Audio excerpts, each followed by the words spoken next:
Hi, I'm Zoe.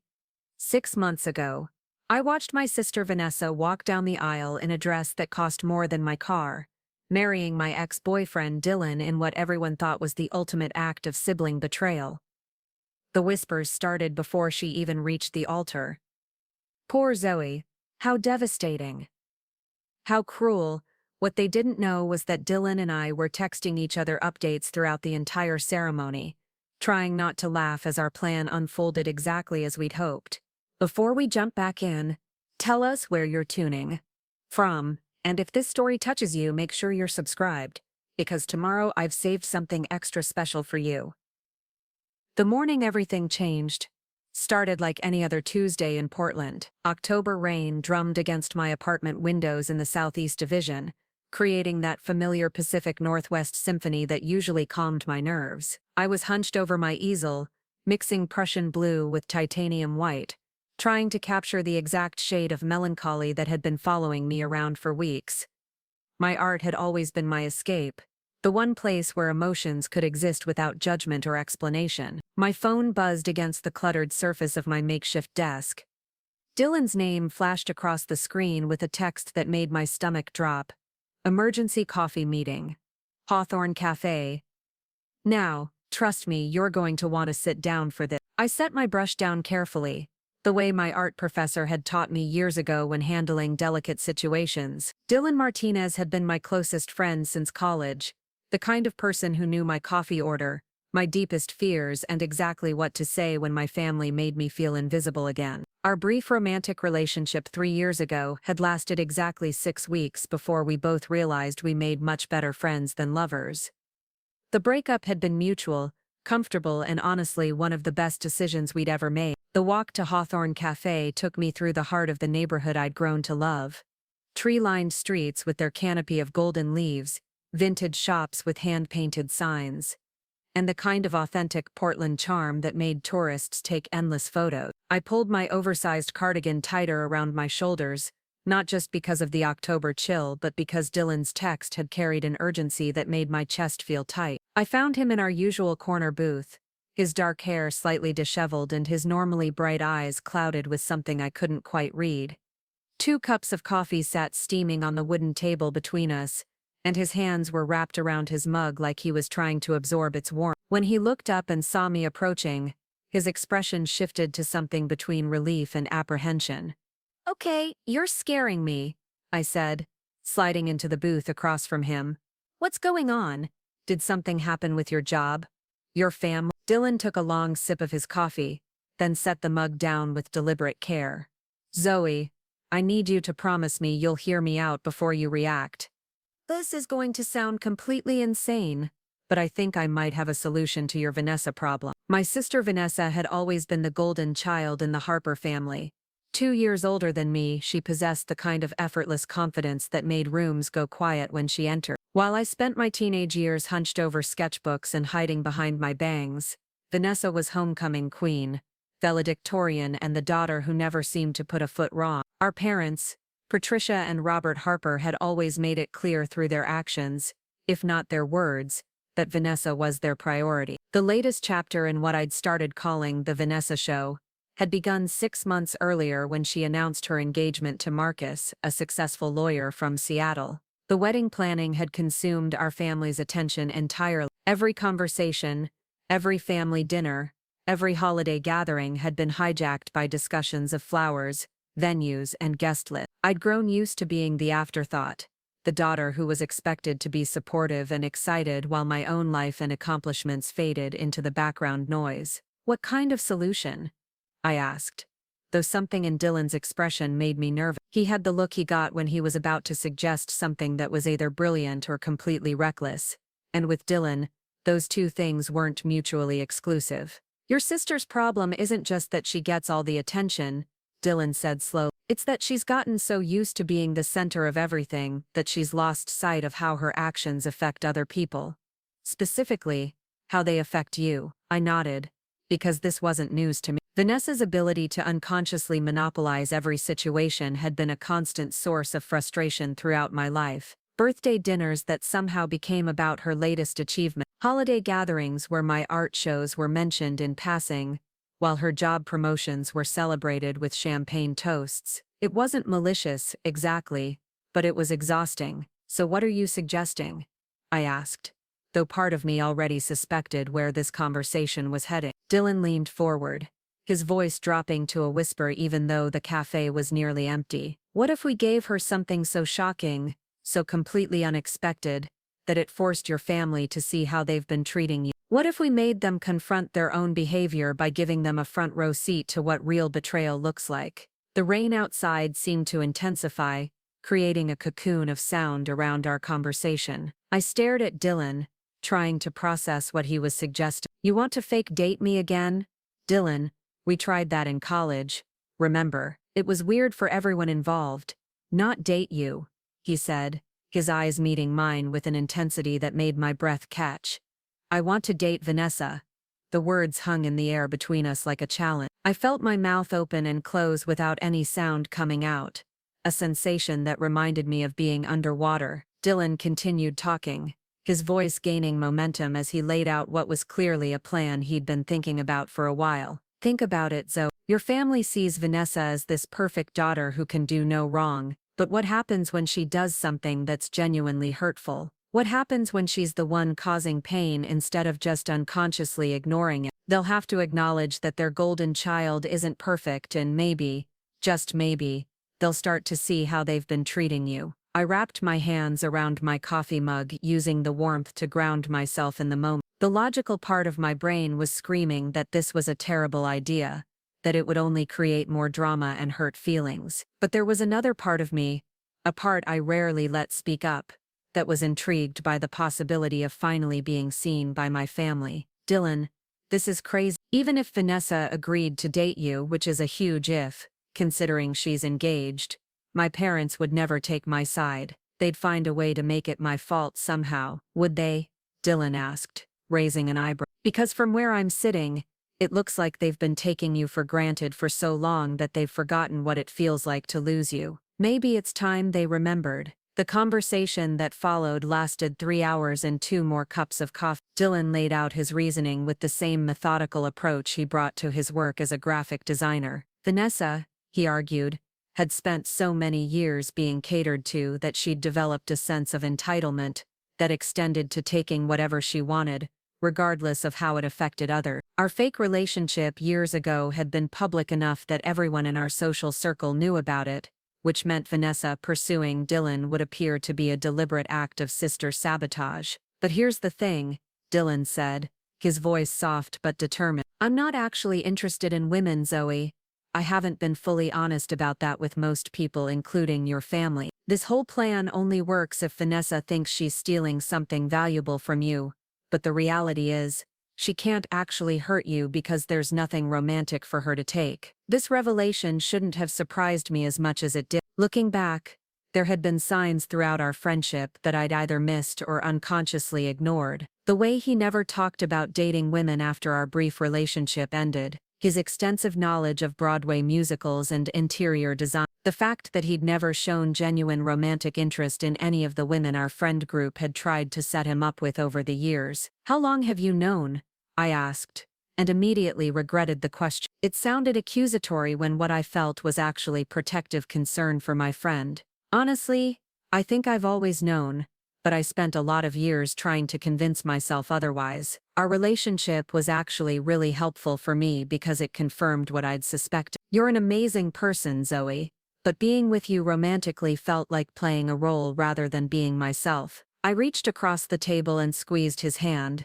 I'm glad you told me, and for what it's worth, I always thought we made better friends than anything else. So you'll do it? Dylan asked, his eyes lighting up with hope. You'll let me pretend to sweep your sister off her feet, so we can show your family what real betrayal looks like. The plan, as Dylan outlined it, was both simple and complicated. He would start showing up to family events as my friend, gradually becoming more present in our social circle. Then, slowly, he would begin paying special attention to Vanessa, compliments that seemed innocent, but were just slightly too personal, conversations that lasted a little too long, eye contact that lingered just beyond the realm of friendliness. The key, Dylan explained, is that it has to seem like she's making the choice to pursue me. I can't be the aggressor because that would make me the villain. Vanessa has to be the one who decides she wants something that belongs to you. I thought about my sister's competitive nature, the way she'd always had a subtle need to prove she was better, more desirable, more worthy of attention than me. It wasn't that she was malicious, exactly, but she'd never learned to share the spotlight. The idea of her being presented with something she perceived as mine, especially something romantic, would be almost irresistible to her competitive instincts. What about Marcus? I asked. She's engaged, Dylan. She's supposed to be planning a wedding. That's actually perfect, Dylan said with a grin that was equal parts mischievous and determined. Because when she chooses to pursue me despite being engaged, it makes her actions even more inexcusable. Your parents won't be able to rationalize it away as harmless sibling rivalry. We spent the rest of the afternoon working out details. Dylan would start attending family dinners and social gatherings. We would make sure everyone knew he was my close friend, someone I cared about deeply. Then, gradually, he would begin the subtle process of capturing Vanessa's attention. Nothing too obvious at first, just enough to plant the seed of possibility in her mind. The goal isn't to actually hurt anyone, Dylan emphasized, as we prepared to leave the cafe. The goal is to create a situation where your family has to confront their own behavior. When they see how much it hurts you to have Vanessa pursue someone you care about, maybe they'll realize they've been hurting you in smaller ways for years. Walking home through the drizzle,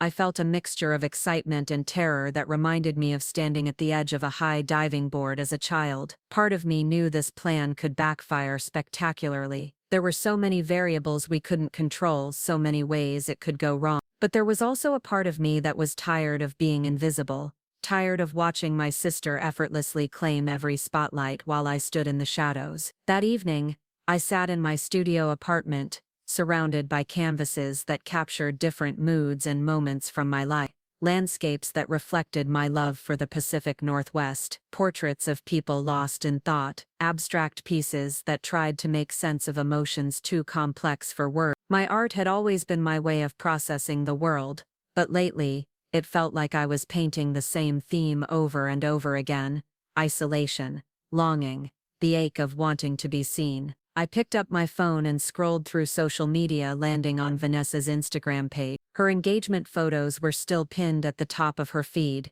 a series of perfectly staged images that looked like they belonged in a wedding magazine. She and Marcus looked happy, comfortable, like they'd stepped out of a catalog for successful young couple. The photos had hundreds of likes and comments from family members and friends, congratulating them on their perfect relationship. My own Instagram was much quieter.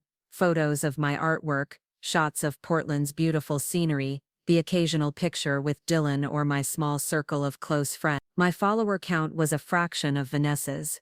My posts received a handful of likes, and family members rarely commented on anything I shared. It was a digital representation of how I felt in real life, present but not really seen, creating content that mattered to me, but didn't seem to resonate with the people whose opinions I craved most. I opened my messages and typed a text to Dylan: "I'm in, but we need to be careful about this. I don't want anyone to get genuinely hurt." His response came back almost immediately: "I promise you, Zoe, this is about giving you a voice, not about revenge. Your family loves you. They've just forgotten how to show it." Sometimes people need a wake-up call to remember what they're taking for granted. That night, I dreamed about family dinners where my voice carried the same weight as Vanessa's, where my accomplishments were celebrated with the same enthusiasm, where my presence was valued rather than expected. I dreamed about being seen, not as the easy daughter who never complained,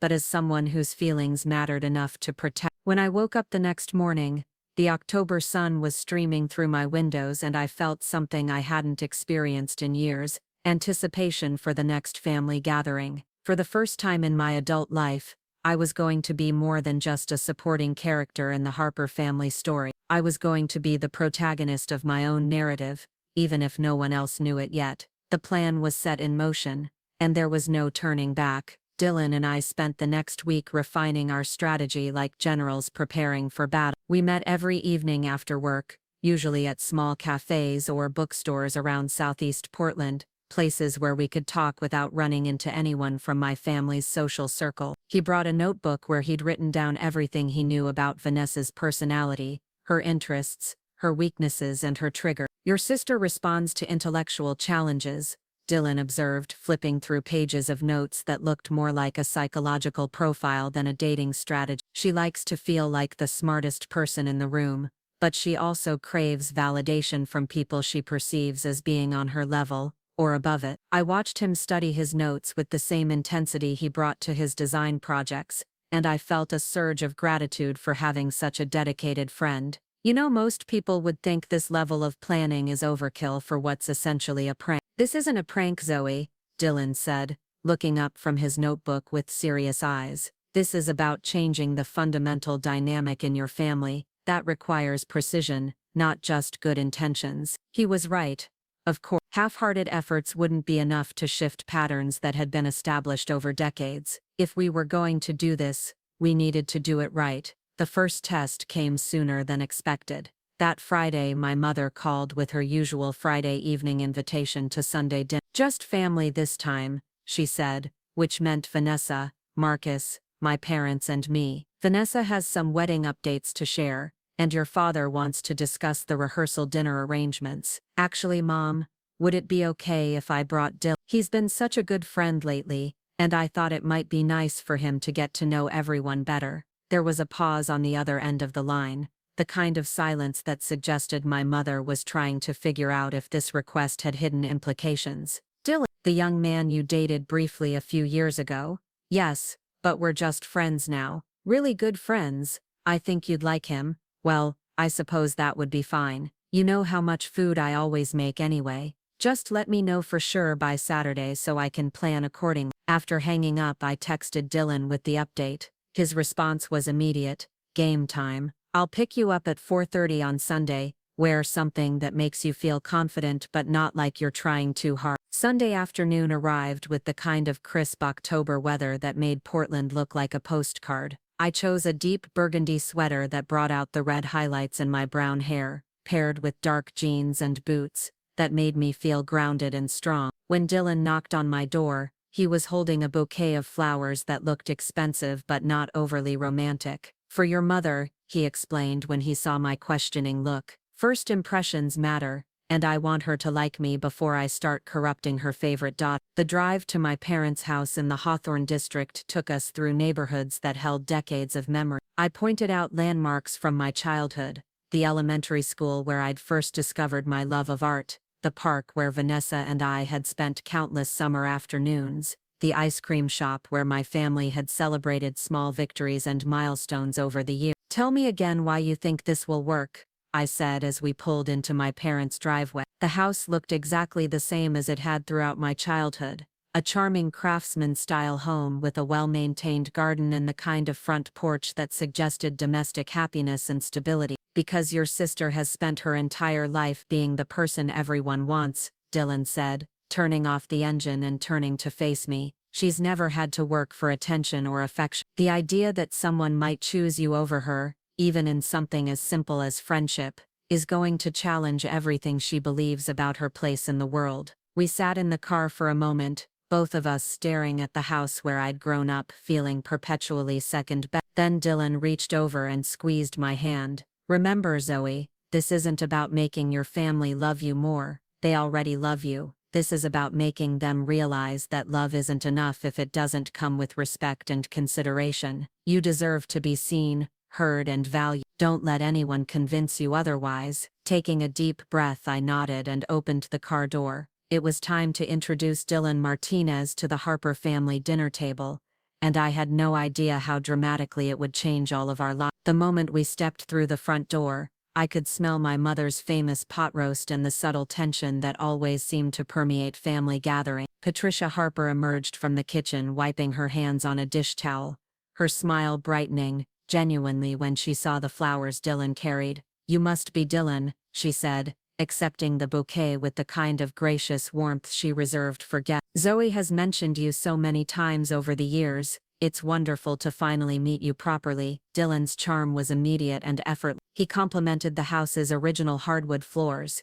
asked thoughtful questions about the vintage photographs lining the hallway, and somehow managed to make my mother laugh within the first 5 minutes of conversation. I watched this interaction with a mixture of pride and nervousness, knowing that every positive impression he made now would make the eventual betrayal seem that much more devastating. "Robert, come meet Zoe's friend," my mother called toward the living room where my father was undoubtedly watching the evening news with the volume too loud. My father appeared moments later, his graying hair slightly mussed and his reading glasses perched on his neck. Robert Harper was a man who measured people quickly and decided whether they were worth his full attention.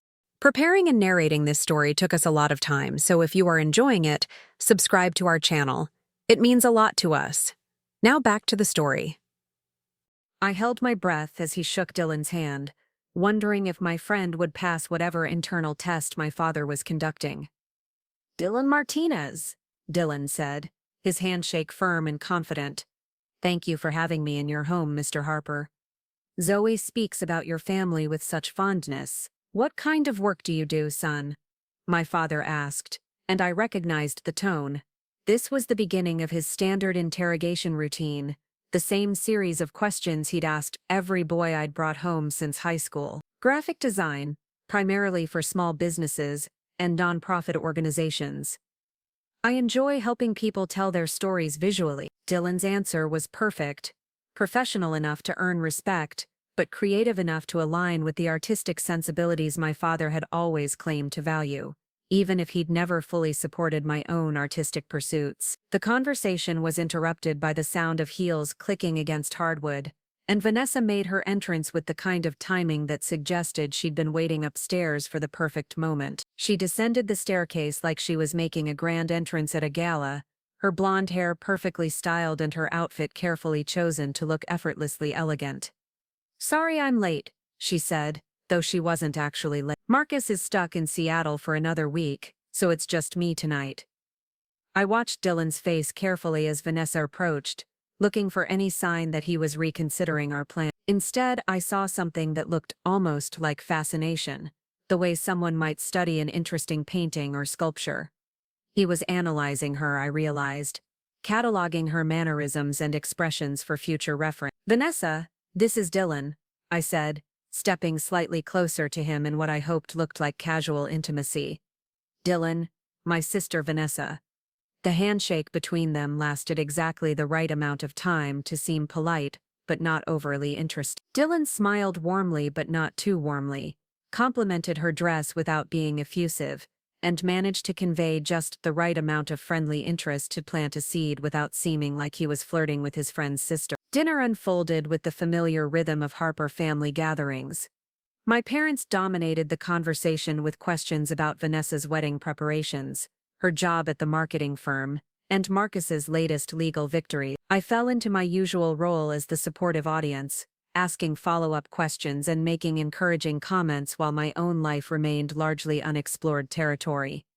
Dylan, however, refused to let me fade into the background. When my father asked about his work, Dylan somehow managed to steer the conversation toward my art, mentioning a piece I'd been working on and asking me to describe my inspiration for it. When my mother brought up Vanessa's recent promotion, Dylan asked me about my upcoming gallery showing, forcing my parents to acknowledge that I had professional accomplishments worth discussing. "Zoe never mentioned she had a gallery showing," Vanessa said, her tone carrying just a hint of surprise that suggested she was genuinely unaware of this development in my life. "It's not that big of a deal," I started to say, immediately falling back into my pattern of minimizing my achievements to avoid seeming boastful or demanding attention. "Are you kidding?" Dylan interrupted, his voice carrying the kind of enthusiasm that made everyone at the table turn to look at him.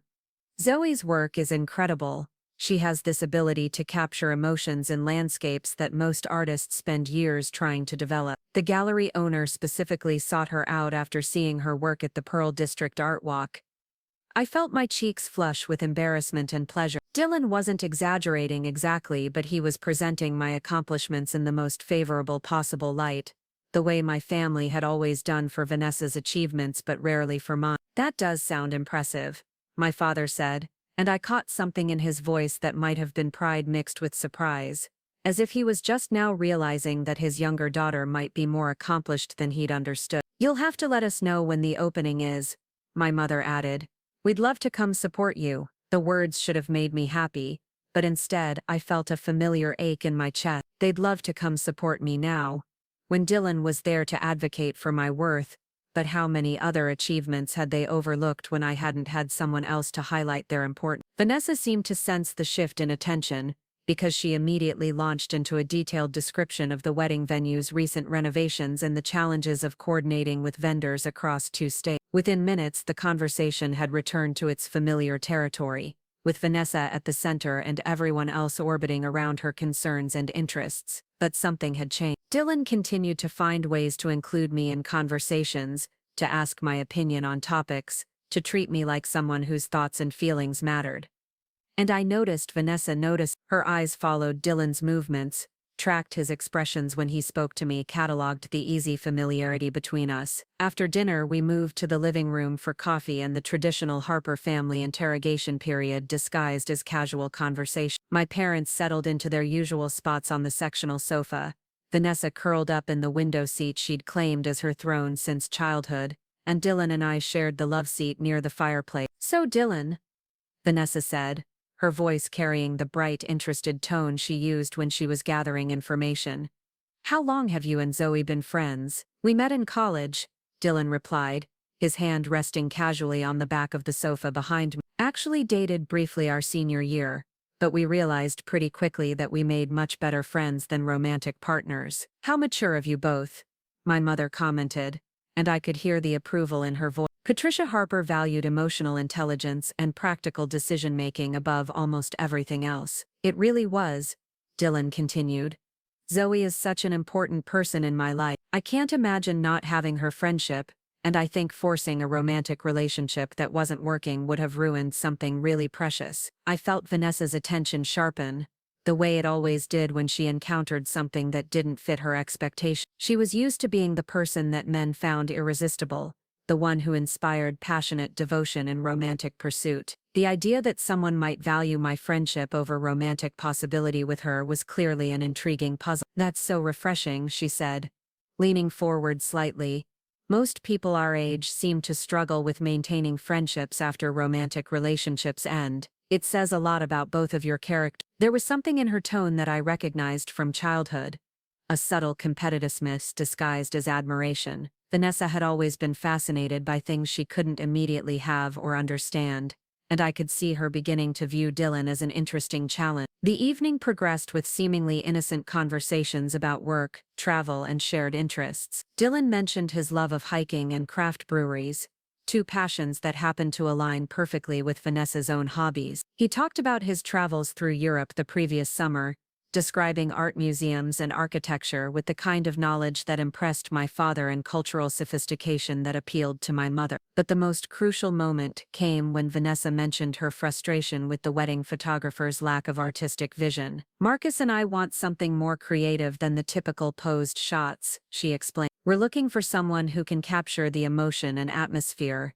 not just document the events." "You should see Zoe's portrait work," Dylan said immediately. "She has this incredible ability to capture people in moments when they think no one is watching. Her photos feel more like paintings, if that makes sense." "I didn't know you did photography," Vanessa said, turning to me with what appeared to be genuine interest.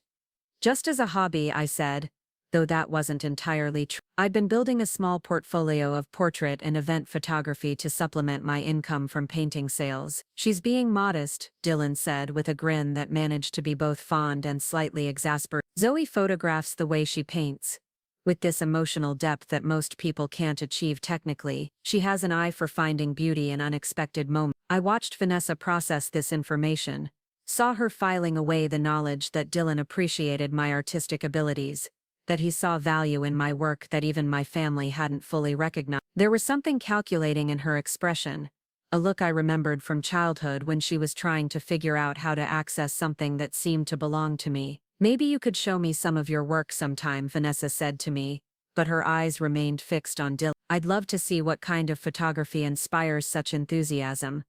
The rest of the evening passed in a blur of seemingly normal conversation, but I could feel undercurrents of tension and interest that hadn't been there when we arrived. When Dylan and I finally said our goodbyes and headed back to his car, I felt like I'd just completed the first successful mission in a complex campaign. How do you think it went? I asked once we were safely out of earshot. Better than I hoped, Dylan replied, starting the engine and pulling away from the curb. Did you see how she reacted when I talked about your photography? She's already thinking about ways to access something she perceives as yours. We drove through the quiet Sunday evening streets of Portland, past houses where other families were probably cleaning up their own dinner dishes and settling in for the night. I felt a strange mixture of excitement and guilt about what we'd set in motion. Part of me was thrilled that someone had finally advocated for my worth in front of my family, but another part worried about the potential consequences of our deception. Dylan, what if this backfires? What if instead of making my family appreciate me more,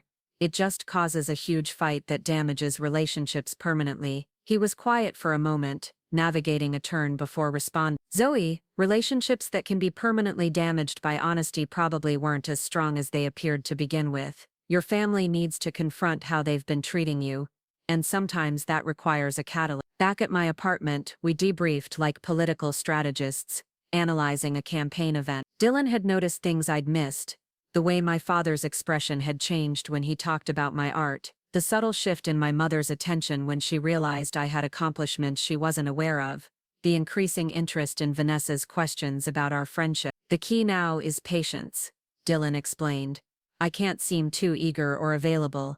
Vanessa needs to feel like she's pursuing something valuable, not just accepting something that's being offered to her. Over the following week, Dylan implemented his strategy with the precision of a master chess player. He didn't contact Vanessa directly, but he made sure to be visible in our social circle. He showed up to trivia night at the brewery where several of my college friends gathered weekly. He attended the opening reception for a local artists' gallery show, an event he knew Vanessa would likely attend given her interest in Portland's cultural scene. Each appearance was carefully calculated to seem coincidental while demonstrating his desirability and social connection. He wore outfits that highlighted his natural attractiveness without seeming like he was trying too hard. He engaged in conversations that showcased his intelligence and humor while remaining just slightly aloof, friendly but not overly available. The first sign that our plan was working came 3 days after the family dinner. Vanessa sent me a text that seemed casual but felt loaded with subtext. Had such a nice time meeting Dylan on Sunday. You're lucky to have such a thoughtful friend. Would love to get to know him better sometime. I screenshot the message and sent it to Dylan immediately, my heart racing with a combination of excitement and apprehension. His response was swift. Phase 2 begins now. Time to give her an opportunity to act on that interest. That opportunity came in the form of my birthday celebration the following weekend. I'd originally planned a small gathering at a restaurant in the Pearl District, just a few close friends and family members. But Dylan suggested expanding the invitation list to include more people from our broader social circle, creating a larger event where interactions could seem more natural and spontaneous. The key is to invite her, but not make it seem like the invitation is specifically for her to spend time with me, Dylan explained. She needs to feel like she's choosing to pursue something, not responding to obvious bait. I sent out invitations for dinner followed by drinks at a rooftop bar downtown, the kind of venue that would appeal to Vanessa's love of sophisticated settings and social media-worthy backdrop. To my surprise, she responded almost immediately with enthusiasm about attending, even though she'd missed several of my previous birthday celebrations due to various conflicts and commitments. The night of my birthday party, I stood in front of my bedroom mirror trying on outfits with the kind of care I usually reserved for job interviews or gallery openings. I wanted to look confident and attractive without seeming like I was trying to compete with Vanessa, who would undoubtedly arrive looking flawless and effortlessly put together. Dylan picked me up wearing dark jeans and a button-down shirt that brought out the green in his eyes, looking handsome in a way that seemed casual but was clearly intentional. He handed me a small wrapped box with a grin that was both affectionate and slightly mischievous. "Happy birthday, Zoe." This seemed appropriate for the occasion. Inside the box was a delicate silver necklace with a small pendant shaped like a paintbrush. It was beautiful and thoughtful, exactly the kind of gift that would demonstrate his understanding of my interests and values to anyone who happened to notice. "Dylan, this is gorgeous. You didn't have to.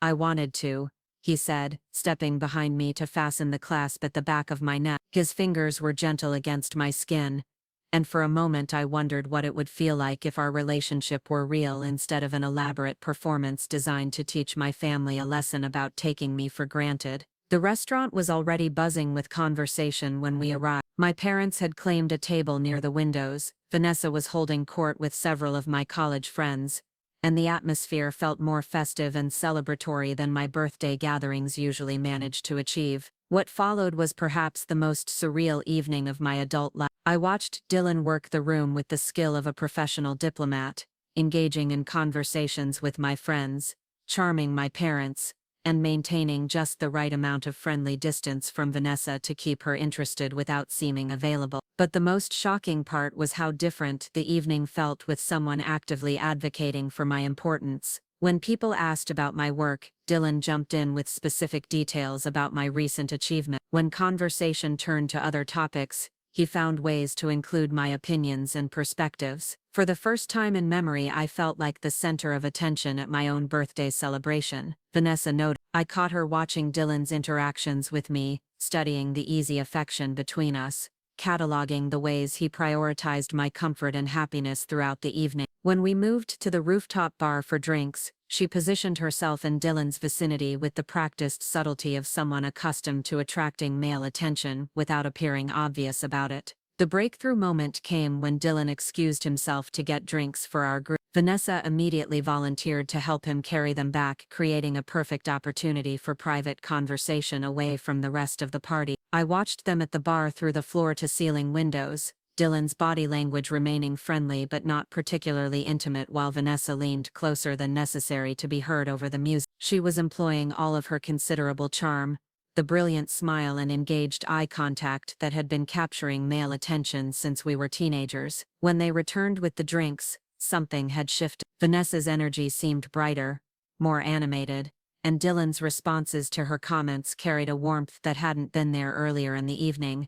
Nothing dramatic or obvious, just a subtle increase in mutual interest that looked exactly like the beginning of romantic attraction. "This place has such an amazing view," Vanessa said, positioning herself next to Dylan at the railing overlooking the city lights. "I can see why Zoe chose it for her party." "She has great taste," Dylan replied, his eyes meeting mine across the group with a look that seemed affectionate but not possessive.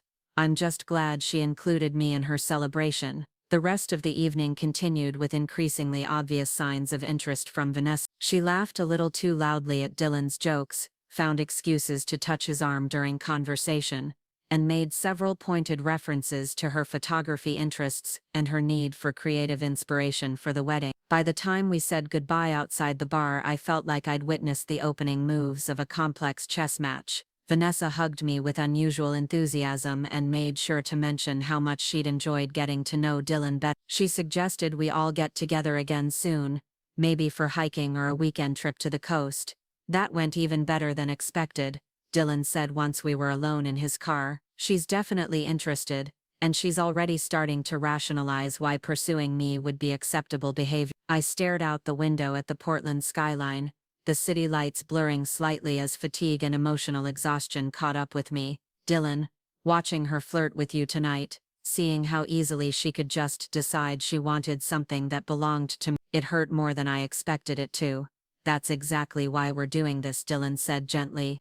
"Because that feeling you just described, that's how you've been made to feel your entire life, just in smaller, more subtle ways. The difference is that this time, you're going to get to see how your family reacts when the roles are reversed." Over the next 2 weeks, Vanessa's pursuit of Dylan intensified with the focused determination of someone accustomed to getting what she wanted. She started showing up at events where she knew he would be present, texting him directly about photography recommendations and hiking suggestions, and finding excuses to spend time in spaces where their interactions would seem coincidental rather than planned. Dylan played his role perfectly, remaining friendly and helpful while maintaining just enough distance to keep her interest. He would respond to her text promptly but not immediately, agree to group activities but decline one-on-one invitations, and provide just enough personal information to keep her engaged without revealing anything that would expose our plan. The most revealing moment came when Vanessa called me on a Thursday evening,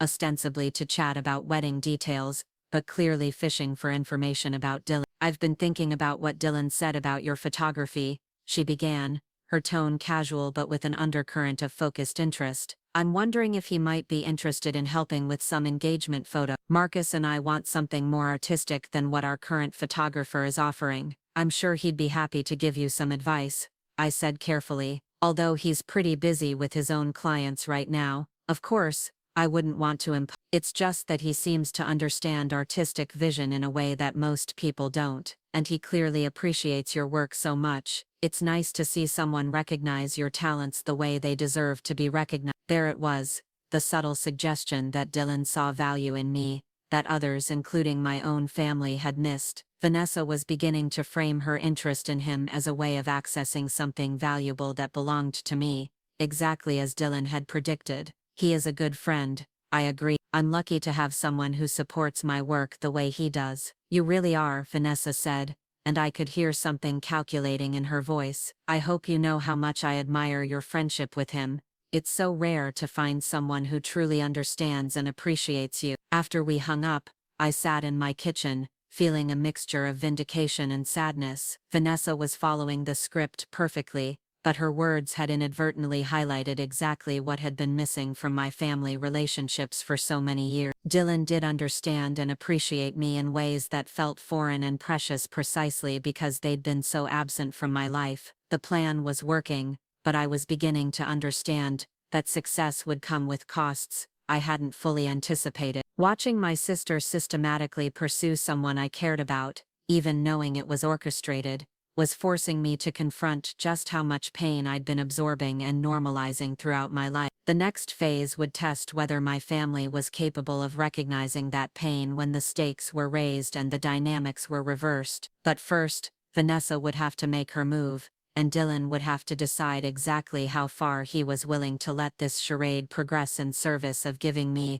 the voice I'd never been allowed to use. The turning point came on a rainy Saturday morning in November when my phone rang at 7 a.m. Vanessa's name flashed across the screen, and I knew immediately that something significant had happened. My sister never called before 10 on weekends, unless it was an emergency or she had news she couldn't contain. "Zoe, I need to talk to you," she said without preamble, her voice carrying an energy I recognized from childhood when she'd made a decision that would change everything. "Can you meet me for coffee, like now?" I sat up in bed, instantly alert despite the early hour. "Is everything okay? Did something happen with Marcus?" "Everything's fine with Marcus. This is about something else, something I need to discuss with you in person." 30 minutes later I found myself sitting across from Vanessa, at a small cafe in the Alberta Arts District, watching her fidget with her engagement ring in a way that suggested internal conflict. She'd chosen a location far from our usual haunts, somewhere we were unlikely to run into anyone from our social circle, which told me this conversation was meant to be private. "I've been thinking a lot about Dylan," she began, her words coming out in a rush like she'd been rehearsing them. "About your friendship with him, and about some feelings I've been having that I'm not sure how to process." I wrapped my hands around my coffee mug, using the warmth to steady myself for whatever confession was coming. "What kind of feeling?" Vanessa took a deep breath, her perfectly manicured fingers still twisting her engagement ring. "I think I'm attracted to him, Zoe, not just attracted, but genuinely interested in getting to know him better. And I know how that sounds, given that I'm engaged and he's your friend, but I can't stop thinking about him." The words hung in the air between us like a challenge. I forced myself to remain calm, to react the way someone would if they were genuinely shocked and hurt by this revelation rather than someone who had orchestrated it. "Vanessa, you're getting married in 3 months, to Marcus, who you love." "I do love Marcus," she said quickly, "but my relationship with him has always been practical, safe. We make sense together on paper. Our families approve, our careers complement each other, and we want the same kind of life. But Dylan makes me feel something different, something I'm not sure I've ever felt before." I stared at my sister, seeing her vulnerability and confusion, and felt a complex mixture of emotions that I hadn't anticipated. Part of me was satisfied that the plan was working exactly as intended, but another part was genuinely disturbed by how easily she was willing to disrupt her entire life and relationship for someone she barely knew. "What exactly are you asking me, Vanessa?" She leaned forward, her eyes bright with the kind of determined enthusiasm that had characterized every major decision she'd made since childhood. I want your permission to pursue him. I know it's complicated because he's your friend, but you said yourself that you tried dating and it didn't work out. You're clearly better as friends, which means he's available. The audacity of the request took my breath away. Even though I'd been expecting something like this, she wanted my permission to pursue someone she believed I cared about romantically, as if my feelings were a minor inconvenience to be acknowledged and then dismissed. You want my permission to go after Dylan while you're engaged to someone else. I want your blessing to explore my feelings for him, she corrected, as if the distinction mattered. Marcus and I have been having problems anyway. The wedding planning has been stressful and we've been fighting more lately. Maybe this is a sign that I need to reconsider some things before it's too late. I found myself genuinely curious about how she was justifying this to herself. What kind of problems? He's been distant lately, focused on a big case at work, and honestly, sometimes I feel like we're more like business partners than romantic partners. We're building a life together, but I'm not sure we're building a love story. There was something almost childlike in her expression as she spoke, a dreamy quality that suggested she was already spinning narratives about a grand romance with Dylan. She'd always been attracted to the idea of being swept off her feet, of being the heroine in a passionate love story rather than the practical partner in a sensible marriage. Vanessa, even if Marcus isn't the right person for you, going after Dylan seems like a complicated way to figure that out. Why? Because he's your friend. Zoe, you've always been so generous about sharing. Remember in high school when I borrowed your dress for homecoming and ended up spilling punch on it? You just smiled and said it looked better on me anyway. This is similar, except it's a person instead of a dress. The comparison was so absurd and revealing that I almost laughed out loud. She was comparing Dylan to a homecoming dress, something that could be borrowed and returned, damaged in the process but ultimately replaceable. It perfectly encapsulated how she'd always viewed my possessions, my achievements, and apparently my relationships. People aren't dresses. Vanessa, you can't just borrow someone's friend because you think he might look good on you. That's not what I'm doing, she protested, though her defensive tone suggested she recognized the validity of my criticism. I genuinely think Dylan and I could have something special, but I don't want to pursue it if it's going to damage our relationship as sisters. I studied her face, looking for any sign that she understood the magnitude of what she was asking. Instead, I saw the same entitled confidence that had characterized her approach to everything she'd ever wanted. She expected me to step aside gracefully, to prioritize her happiness over my own feelings, just as I always had. What does Dylan think about this? Have you talked to him about your feelings? Not directly, but I think he's interested. He's been so attentive when we've spent time together, and there's definitely chemistry between us. I can tell he's attracted to me, even if he's being respectful because of his friendship with you. The delusion in her statement was breathtaking. Dylan had been polite and friendly, exactly as he would be with anyone in our social circle, but Vanessa had interpreted basic courtesy as romantic interest. It was a perfect example of how her privileged position in our family had shaped her expectations about how the world worked. Vanessa, I think you might be misreading the situation. Dylan values our friendship, and he's not the kind of person who would pursue something that might hurt me. But that's exactly why I'm talking to you first, she said, reaching across the table to grab my hand. I want to do this the right way. I want your blessing so that nobody gets hurt. I looked down at her hand covering mine, noting the way her engagement ring caught the morning light streaming through the cafe window. The ring was beautiful and expensive, a symbol of the life she'd planned with Marcus, the wedding she'd been obsessing over for months, the future she'd described in endless detail to anyone who would listen. What about your wedding? The invitations have already been sent out. The deposits have been paid. Mom has been planning the rehearsal dinner for weeks. All of that can be dealt with, she said dismissively.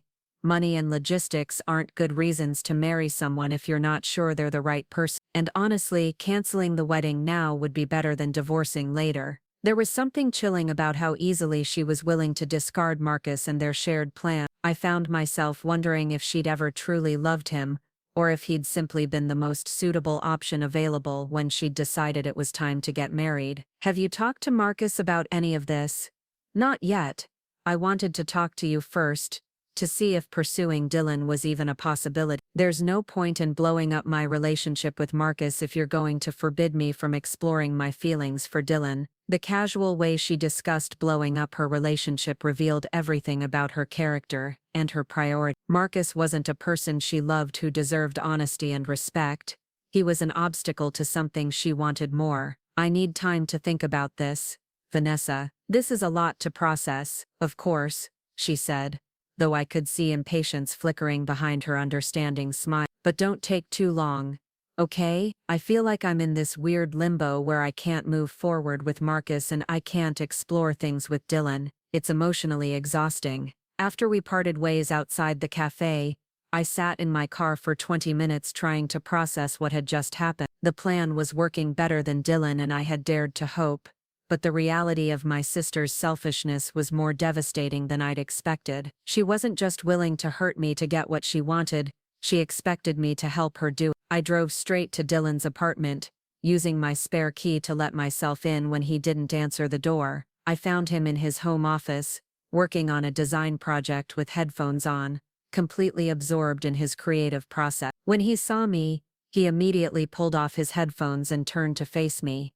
"How did it go?" he asked, though my expression probably told him everything he needed to know. I collapsed into the chair across from his desk and recounted the entire conversation, watching his expressions shift from satisfaction to concern to genuine anger, as I described Vanessa's casual dismissal of Marcus and her expectation that I would facilitate her pursuit of someone she believed I cared about. "She actually compared me to a homecoming dress," I said, still incredulous about the analogy, "something she could borrow and return, maybe a little damaged, but no real harm done." Dylan was quiet for a long moment, his jaw tight with an anger I rarely saw from him. When he finally spoke, his voice was carefully controlled but furious underneath. "Zoe, I knew your family took you for granted, but this is beyond anything I imagined. She's not just dismissing your feelings, she's asking you to be complicit in your own emotional harm. The worst part is that she genuinely seems to think she's being considerate by asking my permission first, like she's doing me a favor by giving me the opportunity to gracefully step aside." "What did you tell her?" "That I needed time to think about." "But Dylan, I don't know how much further we can take this." Watching her plan to destroy her relationship with Marcus just to pursue someone she barely knows, it's making me realize things about her character that I don't think I can unsee. Dylan leaned back in his chair, studying my face with the careful attention he brought to his design work. "Do you want to stop? We can end this right now. I can tell her I'm not interested, and we can go back to our normal life." I considered his offer, weighing the relief it would bring against the opportunity to finally force my family to confront their treatment of me. The conversation with Vanessa had been painful, but it had also been illuminating. For the first time in my life, I was seeing my sister's selfishness in stark, undeniable terms. "No," I said finally. "I want to see how far she'll go. I want to see what she's willing to sacrifice to take something she thinks belongs to me, and I want my parents to see it too." "Are you sure? Because once we move to the next phase, there's no going back. This is going to get messy and painful for everyone involved." I thought about all the years I'd spent minimizing my own needs, celebrating Vanessa's achievements while my own were overlooked, accepting the role of supporting character in my own family's story. I thought about the casual cruelty of being compared to a borrowed dress, the assumption that my feelings were obstacles to be managed rather than valid concerns to be respected. "I'm sure, but we need to be strategic about this. If Vanessa is going to pursue you, she needs to do it in a way that makes her behavior undeniable to my parents." Over the next hour, we refined our strategy for the final phase of the plan. Dylan would respond to Vanessa's advances with cautious interest, allowing her to believe she was winning him over while maintaining enough distance to avoid actually hurting Marcus until the truth was revealed. The key was to create a situation where Vanessa's pursuit became public and undeniable, forcing my family to confront her behavior and its impact on me. "The perfect opportunity is going to be your parents' anniversary party next weekend," Dylan said. "It's a public event with all your extended family and family friends. If Vanessa makes her move there, in front of everyone who knows about her engagement to Marcus.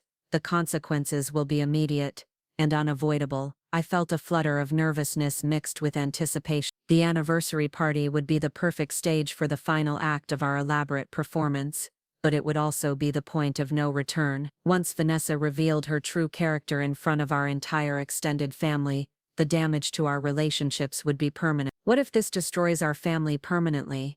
What if they never forgive me for exposing Vanessa this way? Dylan reached across the desk and took my hand, his expression serious but gentle. Zoe, a family that would blame you for Vanessa's choices isn't a family worth preserving in its current form. You deserve relationships based on mutual respect and genuine care, not on your willingness to accept mistreatment in service of keeping everyone else comfortable. That evening, I called Vanessa to give her my answer. She picked up on the first ring, her voice bright with anticipation. "I've been thinking about our conversation," I said, surprised by how calm I sounded, "and I think you should follow your heart. If you really believe you and Dylan could have something special, maybe you should explore that." The silence on the other end of the line stretched long enough that I wondered if the call had dropped. Then Vanessa's voice came through, warm with relief and gratitude. "Really? Zoe? Are you sure? I know this is complicated, but I really think this could be something amazing. I want you to be happy," I said, and realized that on some level I meant it. I did want Vanessa to be happy, but I also wanted her to understand that her happiness couldn't come at the expense of everyone else's well-being. "You're the best sister anyone could ask for," she said, her voice thick with emotion. "I promise I'll do this right. I'll talk to Marcus first, be completely honest with him about my feelings, and I'll take things slowly with Dylan, make sure he's really interested before I do anything that might hurt you." After we hung up, I sat in my apartment, feeling a strange mixture of sadness and liberation. The conversation had confirmed that Vanessa was exactly who I'd always known her to be, someone who prioritized her own desires above all other considerations, someone who expected the world to rearrange itself to accommodate her wants and needs. But it had also marked the end of my participation in that dynamic. For the first time in my life, I'd stopped protecting Vanessa from the consequences of her choices. Instead of talking her out of her destructive impulses, or finding ways to minimize the damage she caused, I was going to let her reveal herself fully and face whatever followed. The next few days passed with surreal normalcy. Vanessa texted me regular updates about her progress with Dylan, describing conversations and interactions that painted a picture of a mutual romantic connection developed. Dylan, meanwhile, kept me informed about the reality of their exchanges, polite responses to her increasingly frequent messages, acceptance of group social invitations where he could maintain appropriate boundaries, and careful management of her expectations without outright rejection. "She's interpreting everything I say as romantic interest," Dylan reported after she'd invited him to join her for a hiking trip. "I told her I was busy this weekend, and she responded like I was playing hard to get rather than just declining an invitation. She's used to men pursuing her," I explained. "The fact that you're not actively chasing her is probably making her more interested, not less." The morning of my parents' anniversary party, I woke up with a knot of anxiety in my stomach that no amount of coffee or deep breathing seemed to ease. I'd spent weeks planning for this moment, but now that it was here, the potential consequences felt overwhelming. By the end of the day, my family's dynamics would be permanently altered, and there was no guarantee that the changes would be positive. I spent extra time getting ready, choosing a dress that made me feel confident and strong rather than trying to compete with Vanessa's inevitable glamour. When Dylan picked me up, he took one look at my face and pulled me into a hug that felt like armor against whatever was coming. "Remember," he said softly, "whatever happens today, you're not responsible for other people's choices. You're just finally refusing to protect them from the consequences of those choices." The party was being held at my parents' house, with additional seating and catering set up in the backyard under strings of lights that turned the familiar space into something magical. Family members and longtime friends had traveled from across the country to celebrate 30 years of marriage, and the atmosphere was warm with shared history and genuine affection. I watched my parents greeting guests with the easy grace of people who'd spent decades hosting gatherings, my mother radiant in a dress that perfectly complemented my father's formal suit. They looked happy and proud, surrounded by evidence of the life they'd built together, the relationships they'd nurtured, the family they'd created. The sight of their obvious joy made my chest tight with complicated emotion. I loved my parents and wanted them to be happy, but I also knew that their happiness had often come at the expense of truly seeing and valuing me. Tonight would force them to confront that reality, and I wasn't sure any of us were prepared for what that confrontation might reveal. Vanessa arrived fashionably late, as always, wearing a dress that looked like it belonged on a red carpet rather than at a family gathering. She moved through the party with her usual confidence, accepting compliments and congratulations on her upcoming wedding, while her eyes scanned the crowd for Dylan. When she spotted him talking with my cousin near the garden, her entire demeanor shifted. She excused herself from the conversation she'd been having, and made her way across the yard with the focused determination of a hunter who'd spotted her prey. I positioned myself where I could observe their interaction, while appearing to be engaged in conversation with my aunt. Dylan's body language remained appropriately friendly but not intimate, his responses to Vanessa's animated chatter polite, but measured. To a casual observer it would look like normal social interaction between acquaintances, but I could see the subtle signs that suggested something more was developing. The way Vanessa stood just slightly too close, her hand resting on Dylan's arm longer than necessary when she laughed at his comment. The way she tilted her head and maintained eye contact that lasted just beyond the bounds of casual conversation. Marcus, I noticed, was nowhere to be seen. When I asked my mother about his absence, she frowned slightly, and said that Vanessa had mentioned he was dealing with a work emergency that prevented him from attending. It's such a shame, my mother said, her voice carrying genuine disappointment. Robert and I were looking forward to getting to know him better before the wedding. I made sympathetic noises while internally noting that Vanessa was already creating distance between herself and her fiancé, setting the stage for what she planned to happen tonight. The evening progressed with the comfortable rhythm of family celebrations, shared meals, toasts to my parents' enduring love, stories about their courtship and early marriage that had been told at every anniversary for as long as I could remember. I found myself caught between genuine enjoyment of the festivities and anxious anticipation of the drama that was about to unfold. The turning point came during the dancing portion of the evening, when my father had cleared space in the living room and put on the playlist of songs from his and my mother's wedding. Couples moved together on the makeshift dance floor while others watched from the sidelines,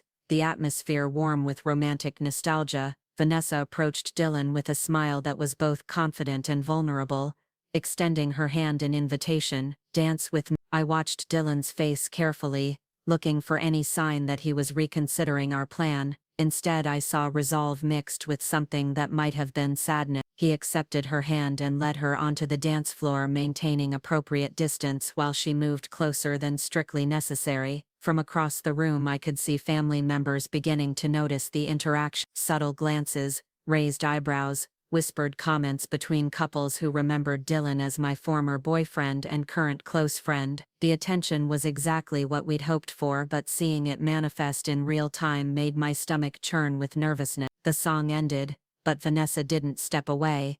Instead, she said something to Dylan that made him laugh, her hand still resting on his shoulder in a gesture that looked increasingly intimate to anyone paying attention. When the next song began, she stayed in his arms, their conversation becoming more intense and private. That's when I saw my mother's expression change from casual observation to genuine concern. She moved through the room until she reached my side, her voice carefully neutral when she spoke. "Zoe, honey, is everything all right between Vanessa and Dylan?" They seemed to be getting along very well. The moment had arrived. Everything Dylan and I had planned was leading to this conversation, this opportunity to finally speak honestly about Vanessa's behavior and its impact on our family. I took a deep breath and made the choice to stop protecting my sister from the consequences of her actions. "Actually, Mom, there's something I need to tell you about." My mother's concerned expression deepened as she waited for my explanation, the party continuing around us while I prepared to detonate the carefully constructed facade that had protected our family's peace for years. I could see Vanessa and Dylan still dancing in my peripheral vision, her head tilted toward his in a way that suggested intimate conversation, completely unaware that their performance was about to be exposed. "Vanessa came to me last week," I began keeping my voice low enough that only my mother could hear. She told me she has feelings for Dylan and asked for my permission to pursue him. She's planning to break up with Mark. The color drained from my mother's face so quickly I was afraid she might faint. Her hand gripped my arm with surprising strength, her perfectly applied makeup unable to hide the shock and horror in her eye. She what? Zoe, tell me you're not serious. She's getting married in 2 months. The final dress fitting is next week. She said her relationship with Marcus has been feeling more like a business partnership than a romance. She thinks Dylan could be her great love story. I watched my mother process this information, seeing the exact moment when the implications hit her fully. But Dylan is your friend, your former boyfriend. How could she possibly think it's appropriate? Patricia Harper trailed off, her social conditioning warring with her growing understanding of what her older daughter was capable of. She compared it to borrowing a dress. Mom, she said, I've always been generous about sharing. And this was similar except with a person, instead of an object. My mother's face went through several expressions in rapid succession: disbelief, anger, embarrassment, and finally a kind of horrified recognition. For perhaps the first time in my life, I watched her see Vanessa clearly, without the protective filter of maternal pride and expectation. Oh my God. Zoe. What did you tell her? I told her I needed time to think about it. But Mom, that's not even the worst part. She expected me to be okay with it. She genuinely believed that asking my permission somehow made it acceptable for her to pursue someone she thinks I care about romantically. Patricia looked across the room at her older daughter, still dancing with Dylan, still completely oblivious to the fact that her behavior was being discussed and judged by the people who mattered most to her. When she turned back to me, her expression carried a weight I'd never seen before. Zoe, I need you to be completely honest with me. Are you still in love with Dylan? Because if you are, I need to stop this right now before it goes any further. The question hung in the air between us, loaded with implications and opportunity. This was the moment Dylan and I had been working toward. The chance to force my family to prioritize my feelings and well-being over Vanessa's desires. But looking at my mother's stricken face, I felt an unexpected wave of compassion for the position we'd put her in. It's complicated, Mom. Dylan and I have a very close friendship, and seeing Vanessa pursue him has been more painful than I expected. Whether that's because of romantic feelings, or just because it feels like another example of her taking something that matters to me, I'm not sure. My mother nodded slowly, her eyes reflecting a depth of understanding that suggested she was connecting dots that went far beyond tonight's drama. Another example, Mom, do you remember my art show last month? The one where I sold 3 paintings and got a commission for a mural downtown. Of course. We were so proud of you. You found out about it from Dylan at dinner 2 weeks after it happened. I never told you because I've learned that my accomplishments tend to get overshadowed by whatever's happening in Vanessa's life. It's easier to just not mention them than to watch them get dismissed or forgotten. Patricia's hand flew to her mouth, her eyes filling with tears that threatened to ruin her carefully applied makeup. Oh, sweetheart. I had no idea. I thought you were just being modest about your achievement. I've been being modest for 28 years, Mom.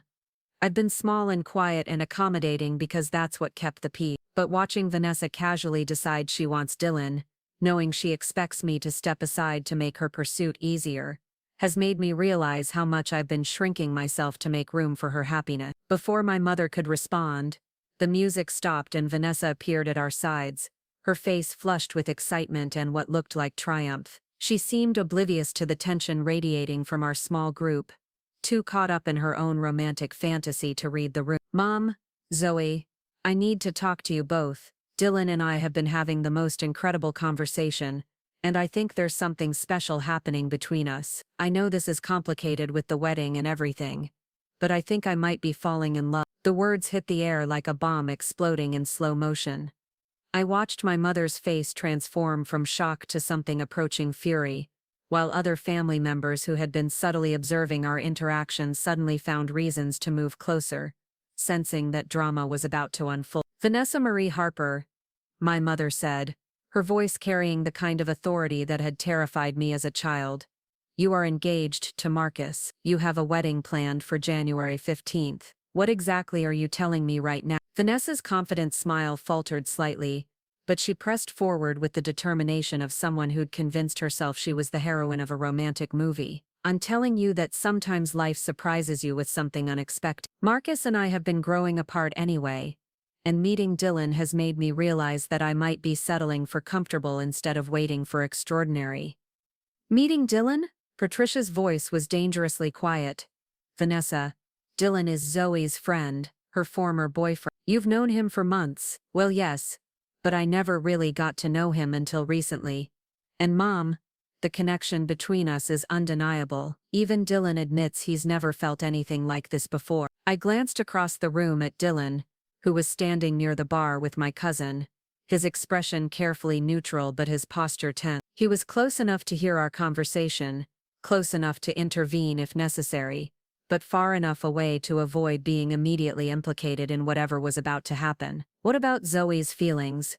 My mother asked, her voice gaining strength and volume. Have you considered how this might affect your sister? Vanessa turned to me with the bright, confident smile she'd worn throughout childhood whenever she'd wanted something I had. Zoe's been amazing about this, Mom. She understands that you can't help who you fall in love with. She wants me to be happy. The lie was so brazen, so completely contrary to everything I'd actually said, that I felt something snap inside me. All the years of being accommodating, of protecting Vanessa from consequences, of minimizing my own needs to keep family peace, suddenly felt like a betrayal of myself that I couldn't continue. That's not what I said, Vanessa. She blinked, clearly surprised by my contradiction. What do you mean?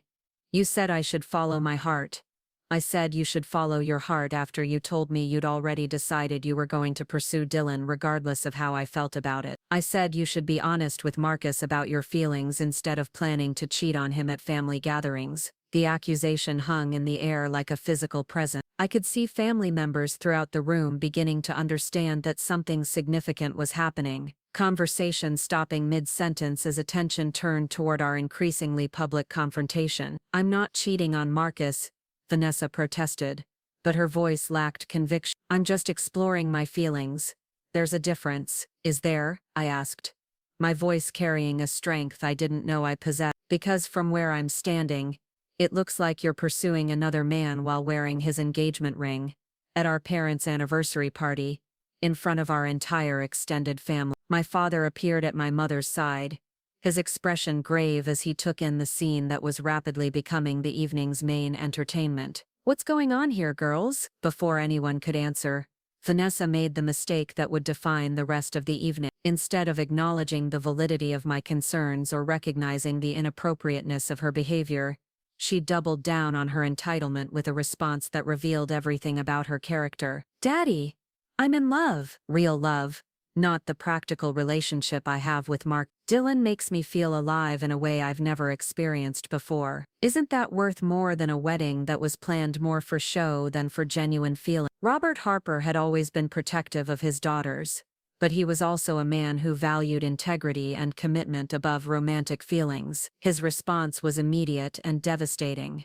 Vanessa, you are engaged to be married. You have made promises to Marcus and to our family. If you're having doubts about your relationship, the appropriate response is to address them directly with your fiancé, not to pursue another man at a family gathering. But Daddy, you don't understand. This isn't just doubt about Marcus, this is about finding my soulmate. Dylan and I have a connection that transcends normal relationships. It was Dylan himself who finally ended the fantasy. He approached our group with measured steps, his expression serious but not unkind. When he spoke, his voice carried the weight of truth that our entire charade had been building toward. Vanessa, I think there's been a misunderstanding. I've enjoyed our conversations, but I'm not romantically interested in you. I'm gay, and I have been for my entire adult life. Any connection you think you felt has been friendship, not romantic attraction. The silence that followed was absolute. I could hear the sound of my own heartbeat, the distant hum of the refrigerator from the kitchen, the subtle rustle of fabric as family members shifted uncomfortably in the face of this revelation. Vanessa's face went through a series of expressions that would have been comical if the situation weren't so serious: confusion, denial, embarrassment, and finally a kind of desperate anger that made her voice sharp when she finally found words. That's not true. You've been flirting with me for weeks. You've been giving me signals, making me think you were interested. You can't just pretend now that I misunderstood everything. I've been polite and friendly, Dylan replied calmly. I've responded to your invitations to group events and answered your messages about photography and hiking, but I've never given you any indication that I was romantically interested in you. But the dancing, the conversations, the way you look at me, the way I look at everyone I'm having a conversation with, Vanessa, I think you've been seeing what you wanted to see rather than what was actually there. The cruelty of the truth was evident in Vanessa's face,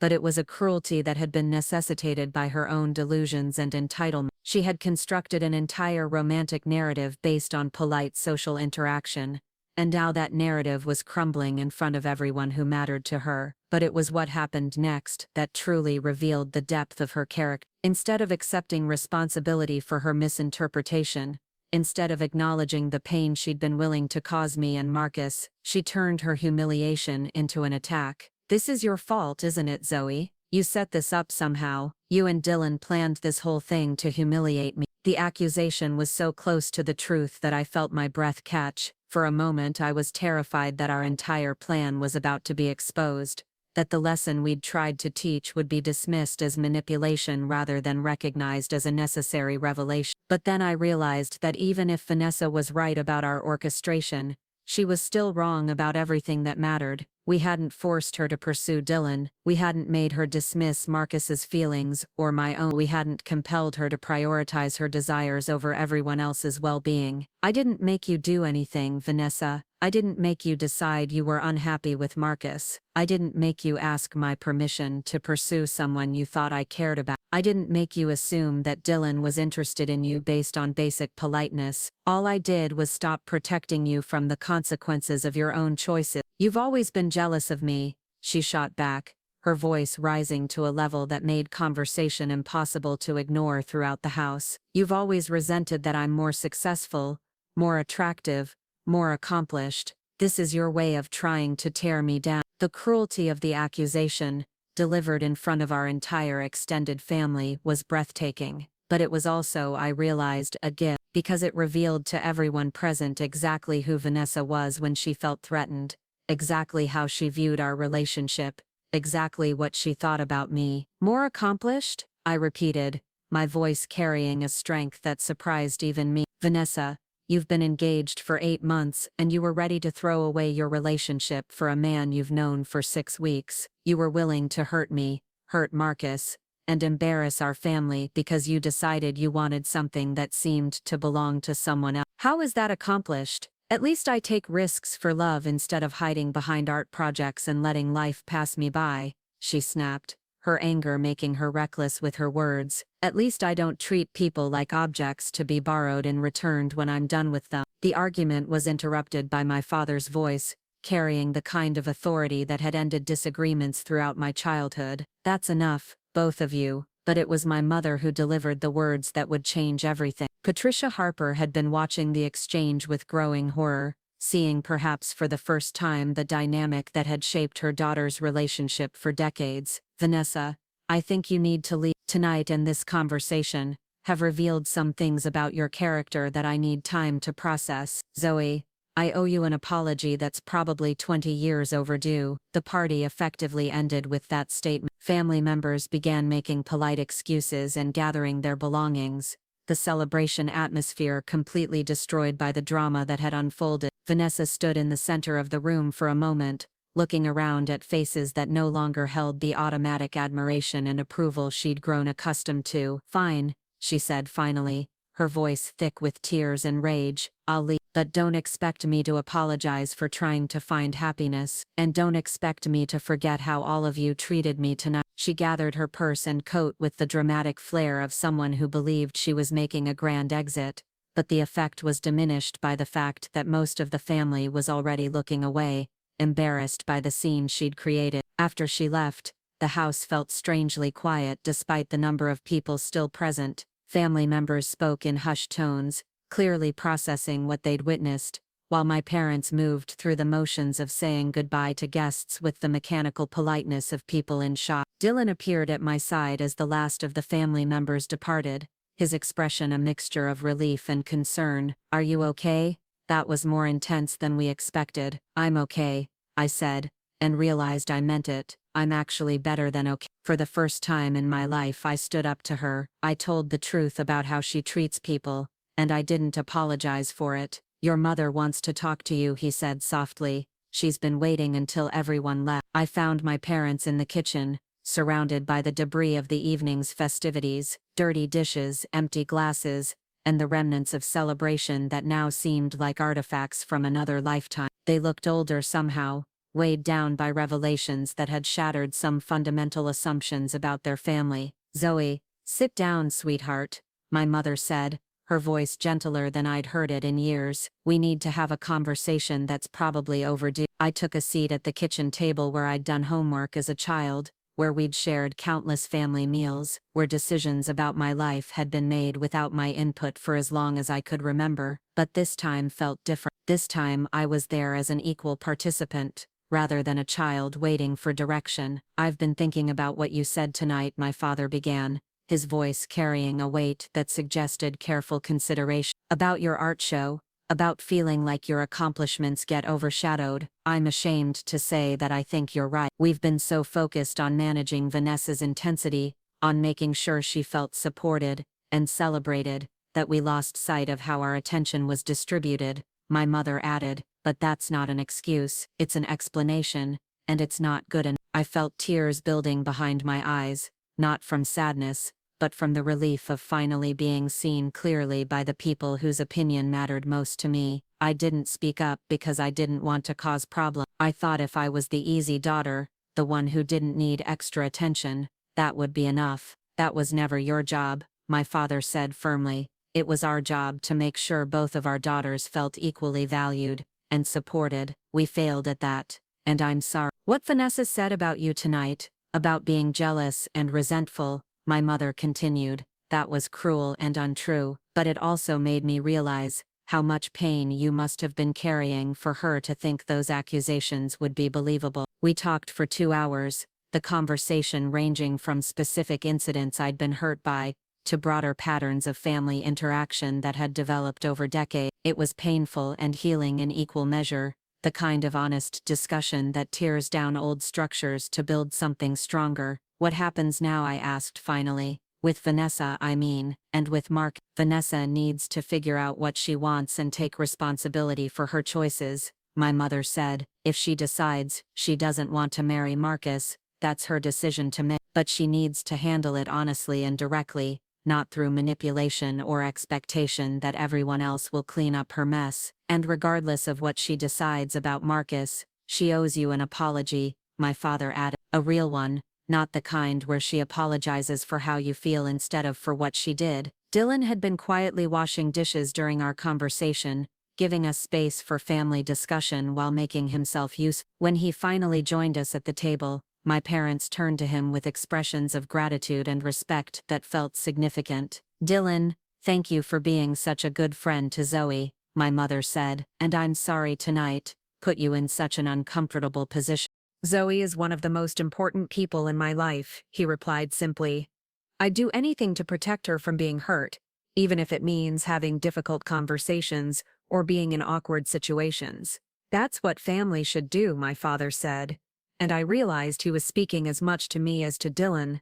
"We should have been protecting you from being hurt, instead of expecting you to protect everyone else from the consequences of their behavior." As we finally cleaned up the last remnants of the party, I felt a strange sense of completion. The plan Dylan and I had developed had worked, but not in the way we'd expected. Instead of simply exposing Vanessa's selfishness, it had forced a reckoning with family dynamics that had been decades in the making. "Do you think she'll forgive us?" I asked Dylan, as we drove home through the quiet Portland streets. "I think she'll eventually understand that we did her a favor," he said. "Better to find out now that she doesn't really want to marry Marcus than to discover it after the wedding. And better to understand how her behavior affects other people before she damages more relationships. What about us?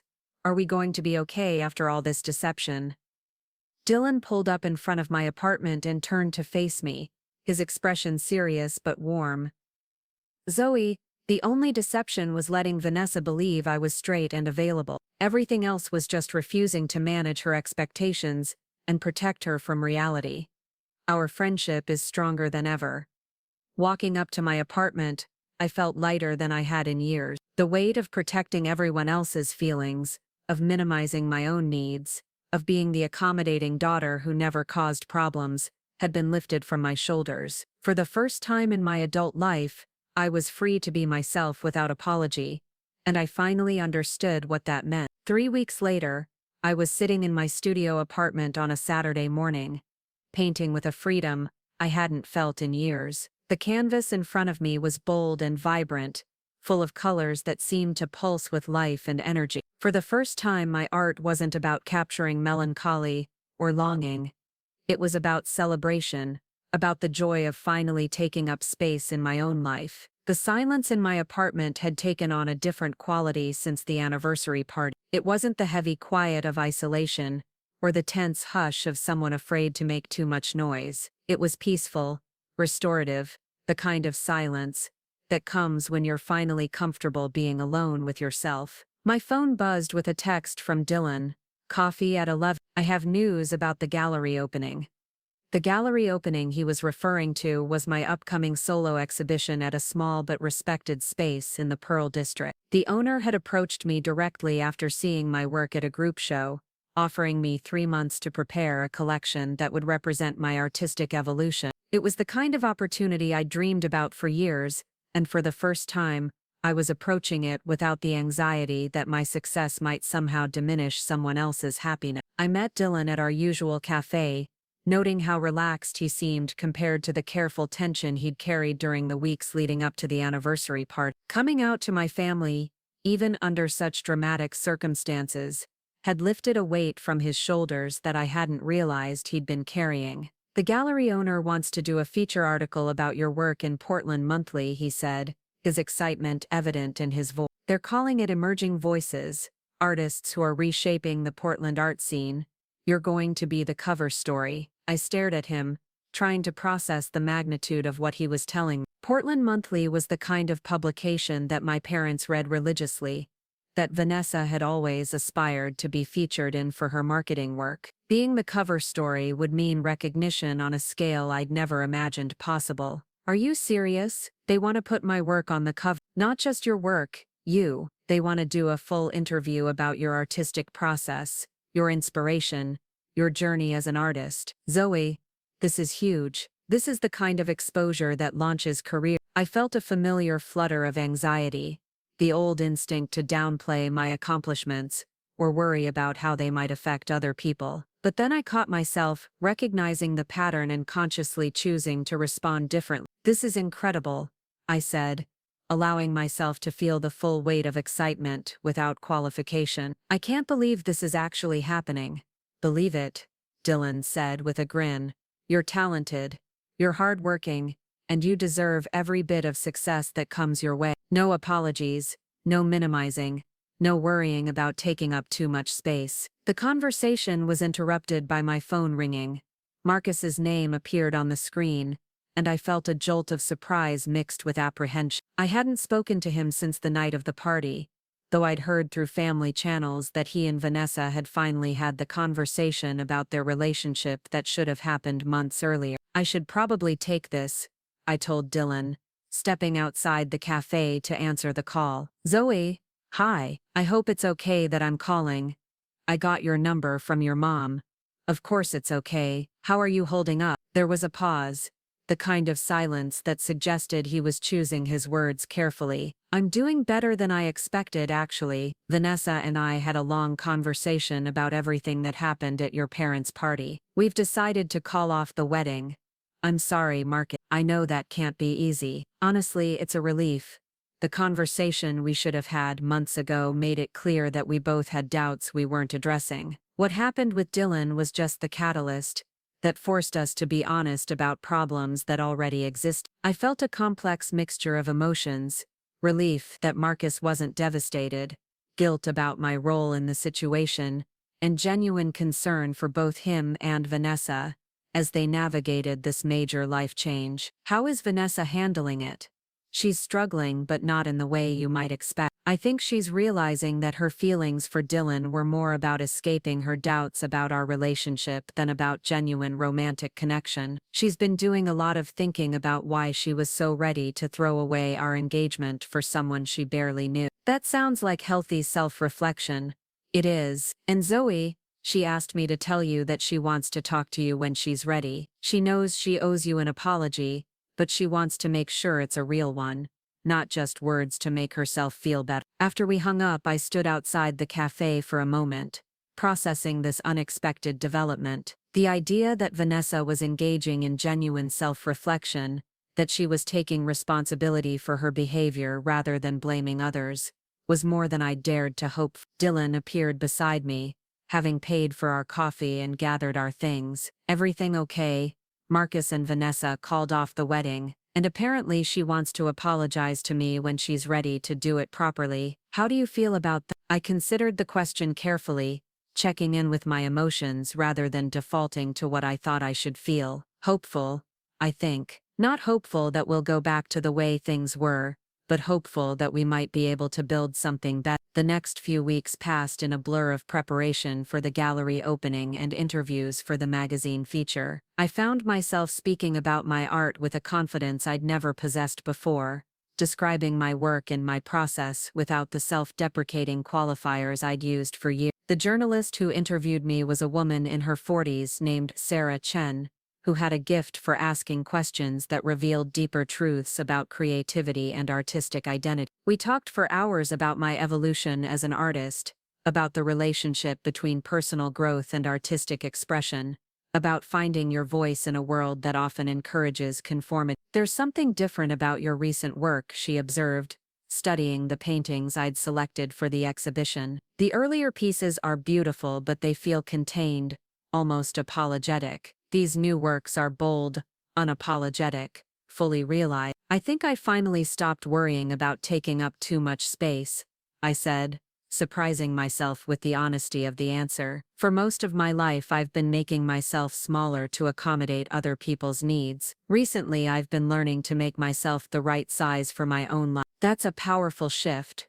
What prompted that change? I thought about how to answer without revealing the elaborate deception that had forced my family to confront their dynamics. I had to stop protecting other people from the consequences of their choices. It turned out that when I stopped managing everyone else's feelings, I had more energy to focus on my own growth. The interview was published 2 weeks before the gallery opening, and the response was immediate and overwhelming. My phone buzzed constantly with messages from people I hadn't heard from in years, from potential buyers interested in my work, from other artists wanting to connect and collaborate, but the message that meant the most came from my mother.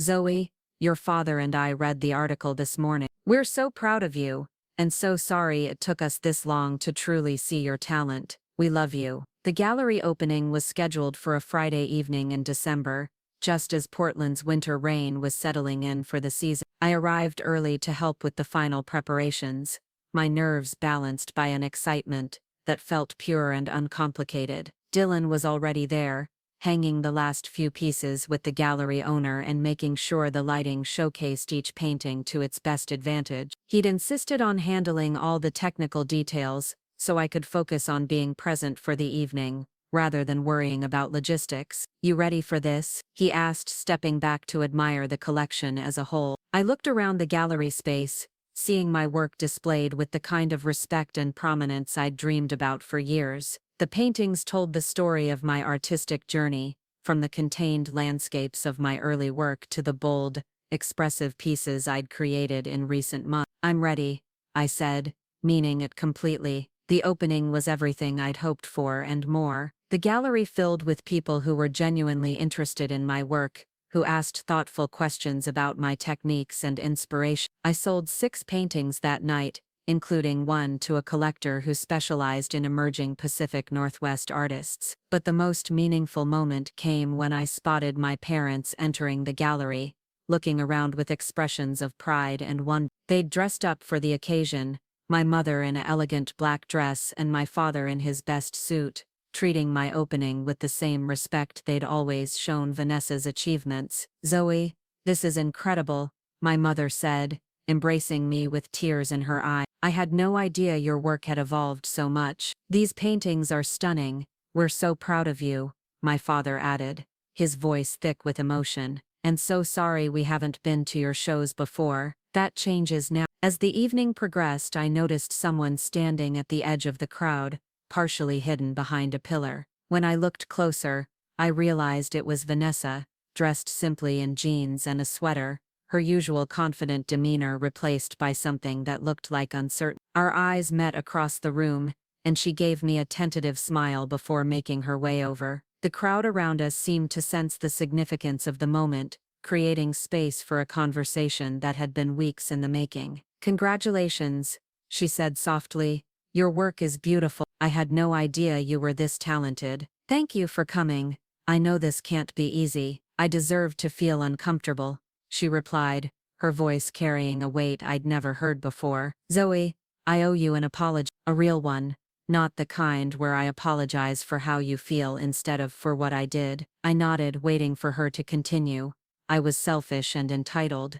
I treated you like your feelings didn't matter, like you existed to support my happiness rather than pursue your own. I asked you to step aside so I could pursue someone I thought you cared about, and I expected you to be grateful that I asked instead of just taking what I wanted. I appreciate you saying that. I also want you to know that I've been thinking about what you said at the party, about how you've been shrinking yourself to make room for my happiness. I never realized I was doing that to you, but looking back I can see how my behavior affected you. I'm sorry for all the times I dismissed your accomplishments or made you feel invisible. The apology felt genuine, more thoughtful and self-aware than anything I'd expected from her. I could see the effort it had taken for her to examine her own behavior honestly, to acknowledge the impact of her actions without making excuses. Where do we go from here? I asked. I'd like to try being your sister instead of your competitor, she said with a smile. I'd like to learn how to celebrate your successes without feeling like they diminish my own, and I'd like to earn back your trust if you're willing to let me try. I'd like that too. We hugged tentatively, the gesture carrying the weight of years of complicated history, but also the possibility of something different. It wasn't a magical reconciliation that erased all the hurt between us, but it was a beginning. As the evening wound down and the gallery began to empty, I stood in the center of the space surrounded by my work, my family and friends who had supported me through years of growth and self-discovery. Dylan appeared at my side, his expression reflecting the same sense of completion I felt. So, he said with a grin, how does it feel to be the cover story of Portland Monthly? It feels like the beginning of something, I said, looking around at the evidence of my artistic evolution, not just my career, but my whole life. I finally understand what it means to stop apologizing for taking up space. And what does that mean exactly? It means I get to be the right size for my own life. I get to pursue my dreams without worrying about whether they'll make other people uncomfortable. I get to have standards for how I'm treated, and to speak up when those standards aren't met. 6 months later, I was standing in my new studio space, a bright, airy room in an arts building in southeast Portland. The walls were covered with canvases in various stages of completion, each one bolder and more confident than the last. My second solo exhibition was scheduled for the fall, and I'd been commissioned to create a mural for a new community center downtown. The changes in my life had been profound but gradual, each small step building on the last to create a completely different existence. I'd learned to speak up for myself in professional situations, to negotiate fair compensation for my work, to maintain boundaries that protected my time and energy. My relationship with my parents had evolved into something more equal and respectful. They made effort to attend my exhibitions,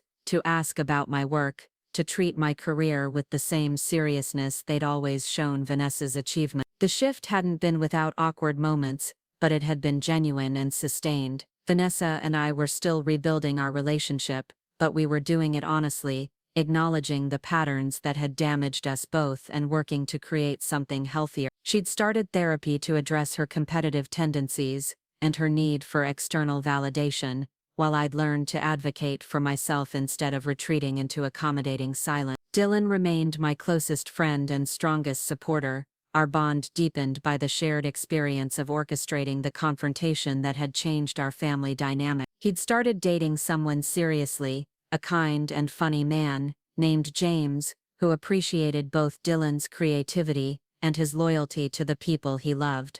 On a particularly beautiful spring afternoon, I was working on a large canvas that captured the energy of renewal and growth when my phone rang. It was an unknown number, but something prompted me to answer. "Is this Zoe Harper?" "This is Rebecca Martinez, from the Portland Art Museum. I'm calling because we'd like to discuss including your work in our upcoming exhibition on contemporary Pacific Northwest art." I sat down hard on my studio stool, the brush falling from my hand as I processed what she was saying. The Portland Art Museum was the kind of institution that represented the pinnacle of artistic success in our city. Having my work included in their exhibition would be recognition beyond anything I'd dreamed possible. "I'd love to discuss that," I managed to say, my voice steady despite the excitement coursing through me. After we hung up, I sat in my studio for a long moment, surrounded by evidence of my artistic growth, feeling the weight of how far I'd traveled from the accommodating daughter who'd once minimized her own accomplishments to keep everyone else comfortable. I picked up my phone and called Dylan first, then my parents, sharing the news with people who would celebrate my success without reservation or qualification. When I called Vanessa, her enthusiasm was genuine and uncomplicated, free from the competitive edge that had once characterized her responses to my achievements. "Zoe, this is incredible. The Portland Art Museum. I'm so proud of you. Thank you, that means a lot. I hope you know that you deserve this. You've always deserved recognition for your talent. I'm just sorry it took me so long to see it clearly." That evening, I stood on my apartment balcony, looking out at the Portland skyline, the city lights reflecting off the river in patterns that reminded me of the abstract work I'd been creating. The air was soft with the promise of summer, and I felt a deep sense of contentment that had nothing to do with external validation, and everything to do with internal peace. I'd learned that true happiness wasn't about being accommodating or invisible, or small enough to fit into spaces that weren't designed for me. It was about creating my own space, setting my own standards, and refusing to apologize for the room I needed to grow and thrive. The girl who'd once compared herself to a borrowed dress, who'd expected me to step aside gracefully so she could pursue what she wanted, had learned to examine her own behavior and take responsibility for its impact. The parents who'd unconsciously favored one daughter over the other had learned to see and celebrate both of their children equally. And I'd learned that sometimes the most loving thing you can do is refuse to protect people from the consequences of their choices, even when those people are family, even when that refusal creates temporary discomfort or conflict. Looking back on the elaborate deception that had forced my family to confront our dynamics, I felt no regret. It had been necessary not as punishment, but as revelation. Sometimes people need to see their behavior reflected back to them in stark, undeniable terms before they can understand its impact. The plan had worked, but not in the way Dylan and I had originally envisioned. Instead of simply exposing Vanessa's selfishness, it had created an opportunity for all of us to grow, to examine our patterns, to choose different ways of relating to each other. I pulled out my phone and typed a message to Dylan. "Museum exhibition confirmed, drinks tonight to celebrate." His response came immediately. "I'll pick you up at 7, and Zoe, I'm proud of you, not just for the museum, but for everything. You've become exactly who you were always meant to be." Standing there in the soft Portland evening, surrounded by evidence of my artistic success and supported by relationships based on mutual respect and genuine care, I understood that this was what victory looked like. Not the dramatic confrontation I'd once imagined, but the quiet satisfaction of finally being seen, heard, and valued for who I truly was. The journey from invisible daughter to confident artist had been longer and more complicated than I'd expected, but it had been worth every difficult conversation, every moment of discomfort, every choice to prioritize my own growth over everyone else's comfort. For the first time in my life, I was exactly the right size for my own existence, and I had no intention of ever making myself smaller again. Up next, you've got 2 more standout stories right on your screen. If this one hit the mark, you won't want to pass these up. Just click and check them out.